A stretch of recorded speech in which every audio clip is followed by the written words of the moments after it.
د پاک پښتو ادبي کاروان قطر د سوري لاندې دوحه کې یوه پښتو مشاعره شوې چې پکې 100 نه سوا شاعرانو ګډون کړی. د پښتو مشاعرې مشري فیاض منګش کوله او خصوصي میلمه حاجي رئیس خان او ابرار اورکزیو.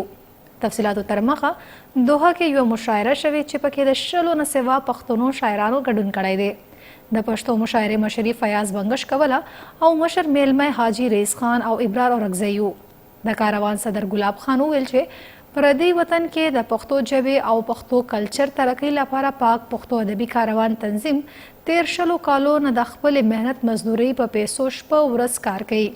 مشاعره کې اسماعیل حساس، ظریف خان ثوابیوال، فیاض بنگش، گلاب خان، نیاز بنگش، سالار صابر اورکزئی، عنایت رحمان لقمان، جاوید ملنگ، حاجی رحمان اسیر، اجمل همدرد، عارف جان، صدیق اکبر، انجم حمزه بلالی او نورو شاعرانو خپل کلامونه اورولی دي.